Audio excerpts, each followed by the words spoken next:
فیصلہ جو ہوتا ہے اللہ کے پاس، اور اللہ کے پاس وہ لوٹتا ہے اور یہ کہتے دور سے کوئی صلاۃ و سلام پڑھے، اللہم صلی کہے کہ اللہ رحمت فرما میرے نبی کرم کے اوپر، تو یہ فرشتے اس کو پیغام درود کو لے کر اللہ کی بجائے نبی صلی اللہ علیہ وسلم کے پاس لپکتے ہیں۔ عربی بھی نہیں آتی کہ یہ اللہ کا بندہ تو اللہ سے اطاعت کر کے اللہ سے دعا کر رہا ہے، تو یہ شرک اللہ کو اس طرح سے معطل کر کے یہ کیا ہے، اور پھر ان کا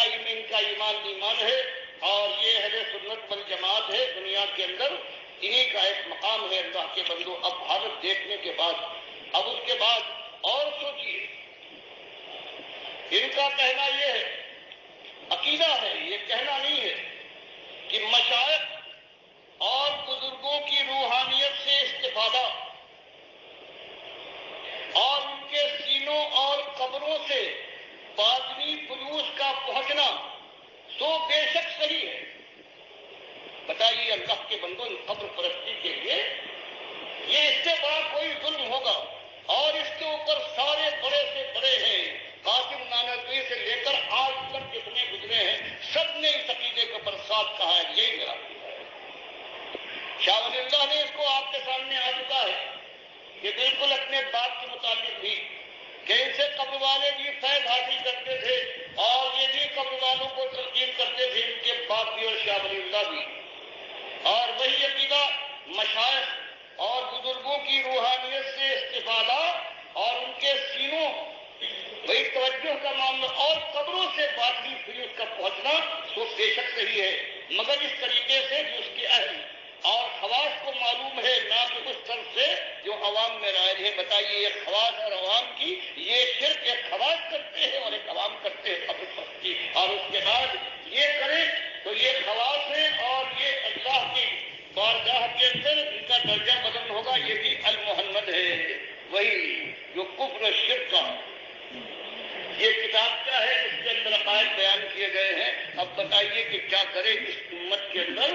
ہر جگہ کوئی گروہ بھی ایسا نہیں ہے۔ یہ ہو گئے۔ اب اس کے بعد جو مسلمانوں میں دوسرا گروہ کہلاتا ہے، اس کا عالم یہ ہے، وہ تو یہ کہتا ہے کہ صرف اللہ کے نبی صاحب وہاں سنتے نہیں ہیں بلکہ اولیاء کے جنازوں میں آ کر شریک ہوتے ہیں نمازوں میں۔ اب کیا کرے اس کی، کہاں جائیں، کس کے پاس؟ کم سے کم جو شرک کرتے ہیں کفر کرتے ہیں وہ حنبلی اور اہل حدیث ہیں، وہ اس بات کو مانتے ہیں کہ ہاں اللہ کے نبی صلی اللہ علیہ وسلم قرآن کچھ فرماتا رہے، اپنی قبر کے پاس تو درود و سلام سنتے ہیں زندہ، یہ کفر۔ اور دوسری بات کہ دور سے جو درود و سلام کہا جاتا ہے تو فرشتے اللہ کے بجائے نبی صلی اللہ علیہ وسلم کے پاس پیش کر دیتے ہیں۔ تو اب یہ کیفیت ہے۔ اس کیفیت کے بعد پھر آپ بتائیے کہ یہ زمانہ جو آ رہا ہے مبارک زمانہ، کاش کہ اللہ توفیق دے ان حضرات کو، جو ان میں کتنے ہیں جنہوں نے 10 سال مدرسوں میں سرو کیے ہیں، قرآن و حدیث کو وہ انداز سے پڑھا ہے جو ان کے بزرگوں نے کفر شرک کی تشریح اور تفسیر کے ذریعے سے ان کے دماغ کے اندر بھر دیا ہے، اور اللہ ان کو خلاصی دے، اس نجات سے نجات حاصل کرے، اور پھر جو مسجدوں سے اور محرابوں سے جو آواز اٹھے وہ خالص توحید کی آواز ہو، اور اللہ ان کو توفیق دے کہ مالک نے جو ان کے لیے شرطیں مقرر کی ہیں کہ جو اللہ کی بات کو چھپانے کے بعد شرک اور کفر کو عام کرے اور پھر اللہ ان کے دل میں خوف ڈال دے، تو 3 شرائط اللہ نے مقرر کر دی۔ الذین تابوا، پہلی شرط یہ ہے کہ یہ مولوی اور یہ پیر جو شرک پھیلاتے ہیں اپنے باپ دادا کے عقیدے کے ذریعے سے امت کی جان کو جہنم میں دبا ہے، وہ پہلی بات یہ کرے کہ توبہ کر لیں، اور دوسری بات یہ ہے اصلحوا، اور پھر اپنی اصلاح کر لیں، وہ بینوا، اور پھر کھلے عام جس طرح سے انہوں نے شرک اور کفر پھیلایا تھا یہ عقیدے عام کیے تھے، واضح کرے کہ ہم توبہ ہے پروردگار سے معافی مانگ چکا ہوں، یہ کفر شرک ہے، باپ دادا اور بزرگوں کی پیروی میں یہ سب میں نے کیا ہے، اللہ مجھے معاف کرے، اور پروردگار تم نے جو زندہ رہ گئے ہیں جو جہنم میں میری دیر پہنچ گئے ہیں، اللہ اس کے وبال سے ہمیں بچ مجھے بچائے، میں توبہ کرتا ہوں، گھبراتا ہوں۔ اور میرے بھائیوں، تم اپنی جان کو بچاؤ، جہنم کی آگ سے کفر و شرک کے بعد کوئی عمل تمہارے کام نہ آئے گا۔ تو اب یہ ضرورت اس وقت امت کے اندر یہ ہے کہ یہ مسئلہ ہے، بجائے اس کے کہ روزے کی تلقین کی جائے، اس کے فضائل بیان کیے جائیں، اللہ کے بندے اس توفیق کو مانگے اپنے پروردگار سے، رو رو کر توبہ کر کے پلٹے، اور سب سے پہلے یہ بات کہ جن کے اوپر روزہ فرض ہوتا ہے، نماز فرض ہوتا ہے، ان کو اس لائق تو بنائے، وہ محل تو بنے روزے اور نماز کے۔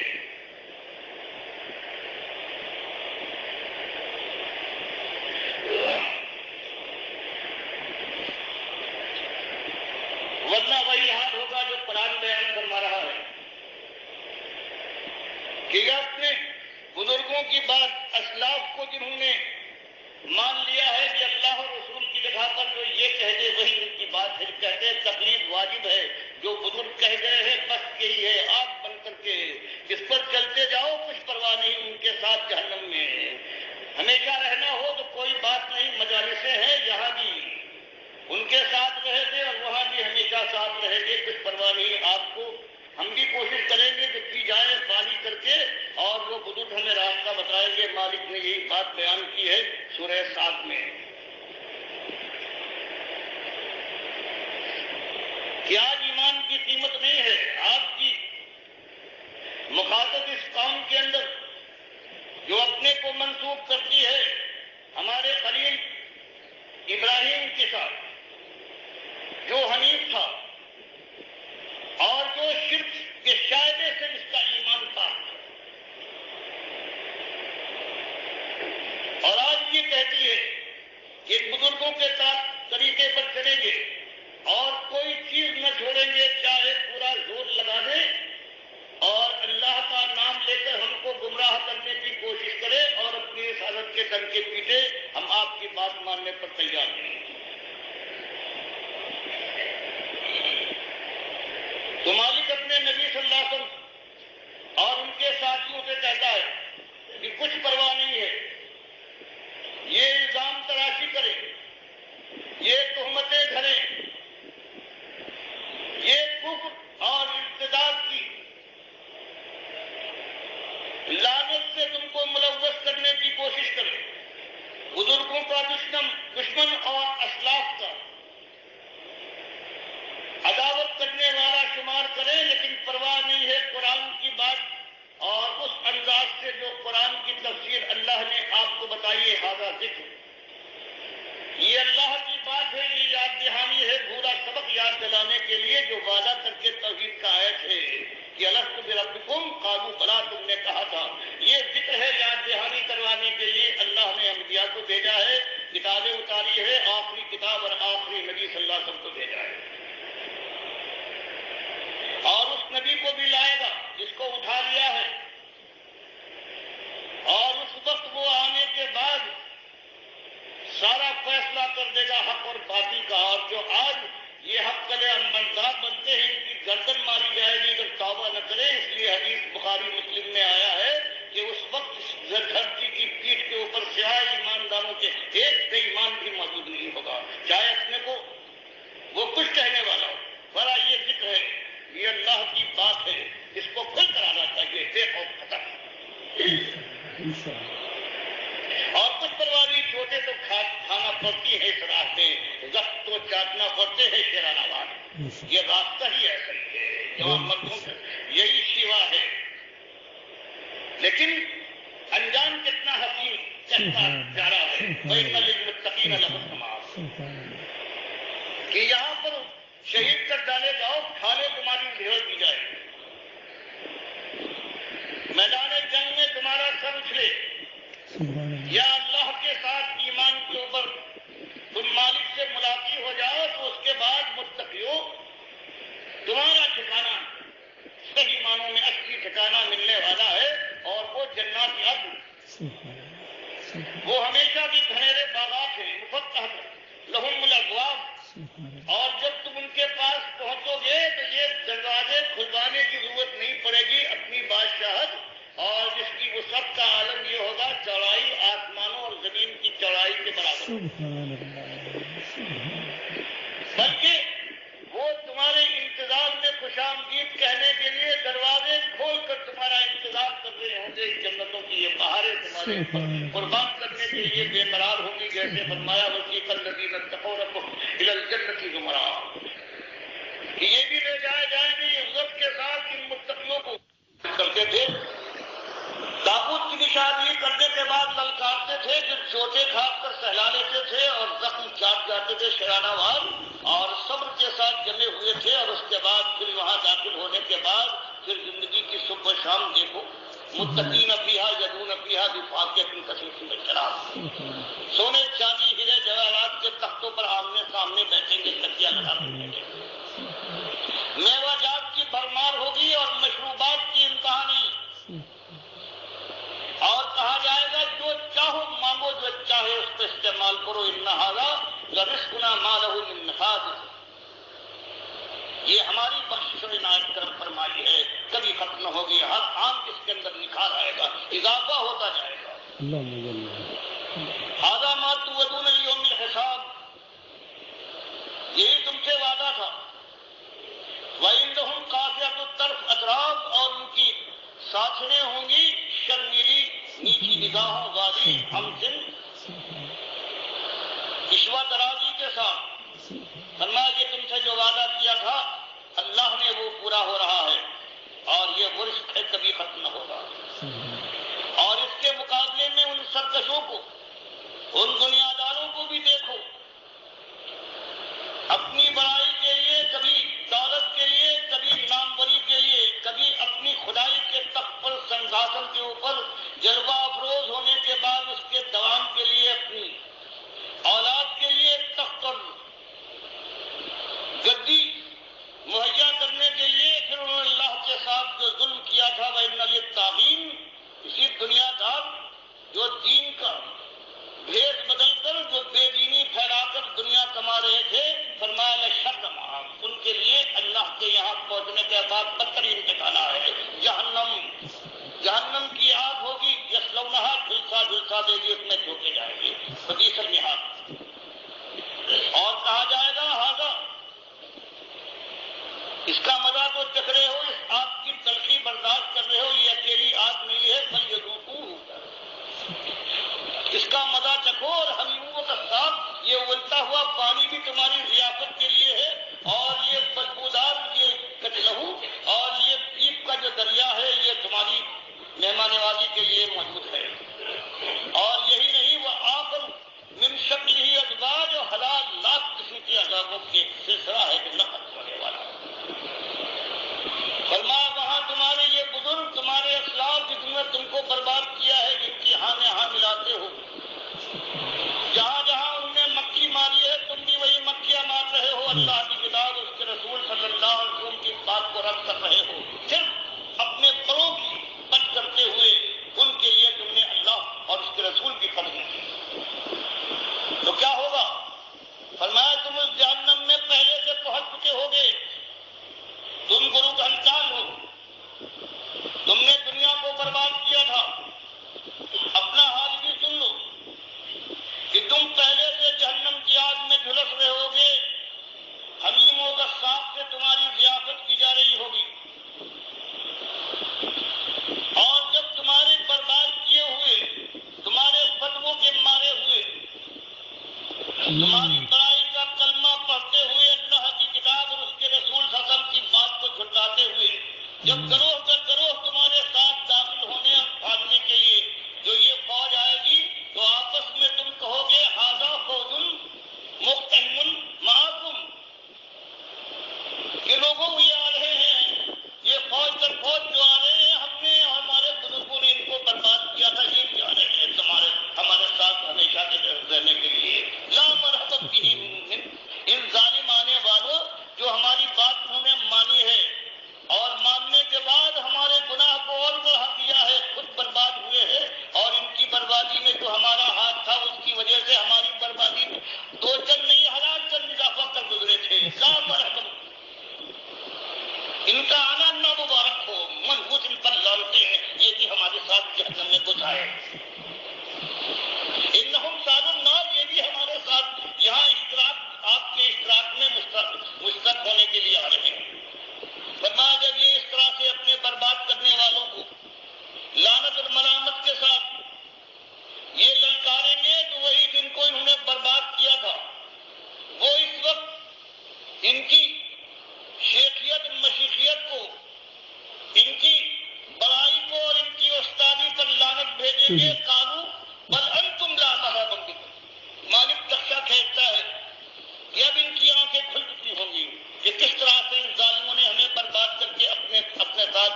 کے مالک یہ ہیں جنہوں نے ہم کو برباد کیا ہے. ان کے اوپر دوہرا اور چہرا اور عذاب سنا زیادہ ان پر عذاب ڈال کر جنہوں نے برباد کیا. تو اس طرح سے بتا رہا ہے کہ لوگوں تم دنیا کو برباد کر رہے ہو, کل اللہ سے آگ سے ڈر جاؤ. اور جو برباد ہو رہے ہیں مانتے چلے جا رہے ہیں, ان کو جو جوڑا جا رہا ہے کہ ہوشیار ہو جاؤ, یہ اپنے دشمنوں اور دوستوں کے درمیان کچھ تو تمیز کرو, اپنی جان کو اپنے بال بچوں کو جہنم کی آگ کے سپرد کرنے والوں. فرمایا اس کے بعد اب یہ دونوں مل جائیں گے, ان کے بڑے اور ان کے چھوٹے, اور کہیں گے وقالوا ما لنا لا نرى رجالا كنا نعدهم من الاشرار, کہ آپس میں کہیں گے جن کو ہم دنیا میں شریر سمجھتے تھے کہ اسلاف اور ہمارے سلف صالحین کو یہ نہیں مانتے, گستاخ ہیں, ہمارے بزرگوں کی توہین کرتے ہیں, اور کہتے ہیں کہ وہ انہوں نے تم کو گمراہ کیا, وہ کافر اور مشرک تھے, چاہے علم والے ان کو مانا جاتا ہو, چاہے تم رحمت اللہ علیہ کہو, چاہے ایمان گردانو, لیکن وہ تاغوت تھے. اور ہم دنیا میں ان کو اشراف کہتے تھے, ان کو گالیاں دیتے تھے, پتھراؤ کرتے تھے, تہمت تراشیاں تھیں, ہر طرح کے ان پر الزام لگا کر ان کو دنیا میں ذلیل کرنا چاہتے تھے. لیکن بزرگوں وہ یہاں نظر نہیں آتے, ہمارے ساتھ یہ کیا بات ہے؟ اتخذناہم سخریا, کیا یہ ہماری نادانی تھی کہ ہم نے ان کو مذاق کے طور پر, نقلی طور پر ہم نے ان سے مذاق کا طریقہ اختیار کیا تھا؟ ام ذاقت عنہم الابصار, یا کہیں وہ بھی یہاں پڑے ہوئے تو نہیں ہے؟ مالک فرماتا یہ دیوانے سب کچھ کھل جانے کے بعد بھی ابھی تک ان کے مزاج ٹھکانے نہیں آئے. یہ شرک کی لعنت ایسی لعنت ہے. فرمایا یہ ایک دن کی بات نہیں, اب یہ ہمیشہ اشتراکی آپ کے ماحول میں رہیں گے. ان ذالک لحق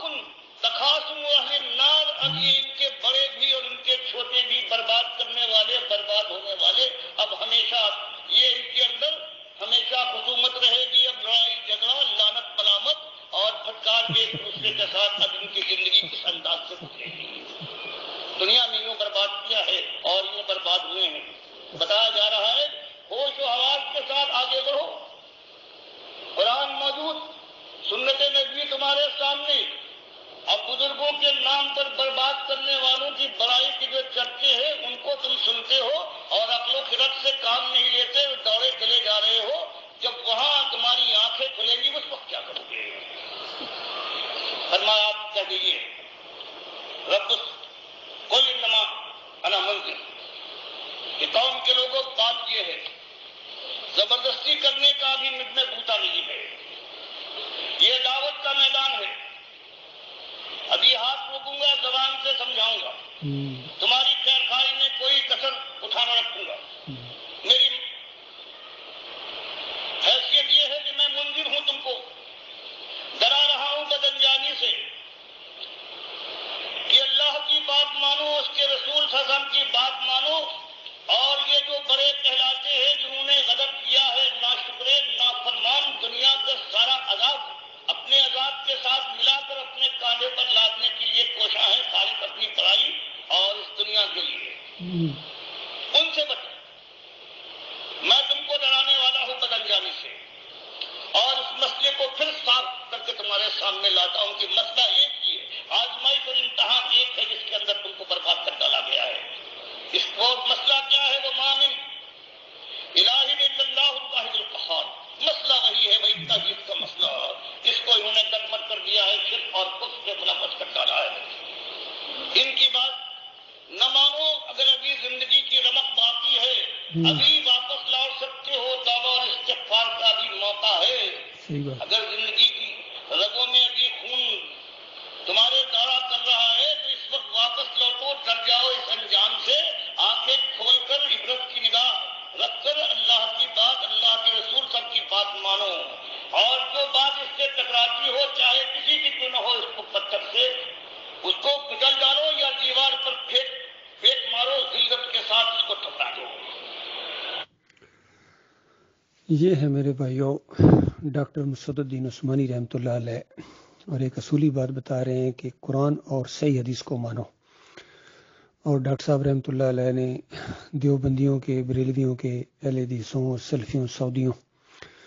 اور یہ شاہ ولی اللہ خاندان جو ہے، ان سب کے شرکی عقیدوں کو ثابت کر دیا ہے کہ قرآن کے خلاف ان کے عقیدے سے قاسم نانوتوی سے لے کر نیچے آج کے یہ سارے دیوبندی اور جتنے یہ دوسرے ہیں، تاکہ یہ ڈاکٹر اسرار کا بھی عقیدہ اسی طریقے سے، مودودی صاحب کا بھی ڈاکٹر صاحب نے اس میں لکھا ہے اپنی کتابوں کے اندر کہ ان کے عقیدے بھی مشرکانہ ہیں، کہ کہتے ہیں روحیں آتی جاتی ہیں اس قبر کے اندر، مردوں کے سننے کا عقیدہ جو شرک کی جڑ ہے۔ اب ان سے بھی بڑی بات یہ ہے کہ ڈاکٹر صاحب رحمۃ اللہ علیہ کے بعد جماعت کے امیر جو محمد حنیف صاحب کو بنایا گیا تھا، کچھ عرصہ تو صحیح چلے ہیں، لیکن 2017 میں آ کے انہوں نے جماعت کے پیٹھ کے اوپر زہر آلود شرک کا خنجر گھونپ دیا اور سجدہ تعظیمی کا شرک مسلمانوں کے اندر پھر تازہ کر دیا، جو اس سے پہلے ابن کثیر لائے تھے، اور دوسرے یہ سعودی اور بریلوی دیوبندیوں کا یہ عقیدہ تھا، ڈاکٹر اسرار کا بھی، کہ یہ خاندان یعقوب علیہ السلام نے یوسف علیہ السلام کو سجدہ یہ تعظیمی کیا ہے۔ حالانکہ قرآن کا یہ انداز ہے کہ انبیاء اللہ کو سجدے کرتے ہیں، اسی کی تعلیم دیتے ہیں، اور وہاں سورہ یوسف جو آسن القصص ہے اس کے اندر تو بہت ہی شاہانہ انداز سے یہ کلام ہے اور زور ہے اس کے اندر توحید کا۔ اس میں سے یہ سجدے نکالنا یہ جہالت کی انتہا ہے جو محمد حنیف صاحب نے نکالی ہے۔ بہرحال سب کے لیے ڈراوا ہے، اور ان کے ساتھیوں کو بھی دیکھو یہ جو کیا نقشہ کھینچا جا رہا ہے جنت اور جہنم کا۔ اللہ کے بندو، اس کے اندر تمہیں جانا پڑے گا شرک کے ساتھ۔ آج موقع ہے محمد حنیف صاحب سے، ابھی بھی زندہ ہے، ابھی یہ 2022 شروع ہو گیا، ابھی بھی زندہ ہیں۔ توبہ کراؤ ان سے، سچی توبہ کرو، اور خود بھی سچی توبہ کرو۔ چند دنوں کا یہ معاملہ ہے، اگر اسی شرک کے اوپر تم مر گئے، خالد عزیز کی طرح، صابر علی کی طرح، اور کتنے یہ جو ہیں فاروق چوہان اور کتنے لوگ ہیں، خود حنیف صاحب کی اپنی بیوی اسی شرک کے اوپر مر گئی، تو اللہ کے بندو کل ان کے اوپر لعنت بھیجو گے۔ ہمیشہ ہمیشہ ان کے اوپر محمد حنیف اور یہ سہیل خان اور خلیل الرحمان اور منور سلطان اور رفعت نواب اور یہ سارے جتنے یہ شرک کے اندر ملوث ہوئے ہیں، ان سب کے اوپر ہمیشہ کے لیے تمہاری لعنتوں کا دور شروع ہو جائے گا۔ للہ توبہ کرو، معافی مانگو، اور وہاں جا کے تمہیں یہی سب کچھ جو بیان کیا جا رہا ہے وہاں تمہاری آنکھیں کھلیں گی، اور اس وقت یہ کہیں گے کہ وہ کدھر گئے جن کو ہم شرارتی سمجھتے تھے کہ یہ انتشار پھیلا رہے ہیں جماعت کے اندر۔ ارشد کرملائی نظر نہیں آ رہے یہاں جہنم کے اندر، معراج الدین نہیں نظر آ رہے، کمال خان نہیں نظر آ رہے، محمد الیاس نہیں نظر آ رہے، اور یہ جتنے مومن تھے، افضل صاحب نہیں نظر آ رہے، اعظم صاحب نہیں نظر آ رہے، کدھر گئے؟ تو اس وقت کہا جائے گا بے مانو، یہاں بھی تمہاری دماغ نہیں کام کر رہا ہے، بھول گئے ہو کس طرح کشمکش اٹھی تھی، توحید کا تمہیں بلاوا دیا جاتا تھا، تمہارے شرک کی نشاندہی کی جاتی تھی، اس وقت تو تم مسجدوں تک کے اندر ان کو نہیں آنے دیتے تھے۔ آج پوچھ رہے ہو وہ کہاں ہیں؟ تمہیں نہیں پتا تھا اللہ تعالیٰ نے کیا وعدے کیے ہیں مومنوں کے ساتھ، اور مشرکوں کے ساتھ اللہ تعالیٰ نے کہہ دیا تھا کہ مشرک مارے جائیں گے، یہ کوئی تمہیں بتایا گیا تھا؟ کلمے کی دعوت کے اندر یہ چیز ہم جنتیوں کا بنیادی عقیدہ، چھوٹا سا آدھے سے صفحے کا وہ مضمون، اس کے اندر بھی لکھا ہوا تھا کہ اللہ کے علاوہ کسی کو رکوع و سجود نہیں ہے۔ لا الہ الا اللہ کا یہ مطلب ہے کہ اللہ کے علاوہ کسی کو رکوع و سجدہ نہیں ہے، یہ اس چھوٹی سی ایک تحریر کے اندر بھی لکھا ہوا تھا۔ بازاروں میں تقریریں شروع میں کیا کرتے تھے، اب تمہیں کیا ہو گیا ہے؟ محمد حنیف صاحب اپنے اس شرک عقیدے کو ثابت کرنے کے لیے اور آگے بڑھے، انہوں نے کہا اللہ تعالیٰ نے اپنی ایک صفت معجزانہ طور پر عیسیٰ علیہ السلام کو دے دی۔ اندازہ لگائیے، مردوں کو زندہ کرنے کی صفت عیسیٰ علیہ السلام کو دے دی۔ اللہ اپنی صفتیں نہیں دیتا ہے۔ اس طرح جب ان کو سمجھایا گیا کہ وہ تو معجزہ تھا، اللہ کا فعل ہوتا ہے، صفت نہیں دیتا اللہ تعالیٰ، تو آگے بڑھے کہنے لگے نہیں بھائی، اللہ اپنی جو صفت جب چاہے جس کو چاہے دے دے۔ اس طرح اتنی بڑی بڑی باتیں ان کے منہ سے نکل رہی ہیں، لیکن ان کے اندھے مقلدین کو یہ چیزیں سمجھ نہیں آ رہی ہیں، آنکھیں بند کر کے ان کے ساتھ جا رہے ہیں۔ ان کو ہمیشہ ان کی آگ کے، اگر توبہ نہ کی، معافی نہ مانگی اپنے مالک اور خالق سے، تو ان کو ہمیشہ کی آگ سے اندر رہنا پڑے گا۔ اللہ کا لاکھ لاکھ شکر ہے، مالک نے ہمیں شرک سے بچایا ہے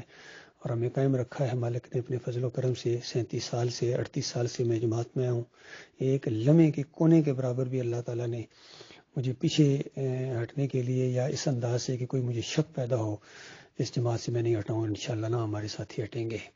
اسی کے لیے ہم جئیں گے اور اسی کے لیے مریں گے. اب بلکہ دعوت اللہ کو اور تیز کرنا ہے، چونکہ ان مردوں نے جو چھوڑ دیا ہے بزدلوں نے.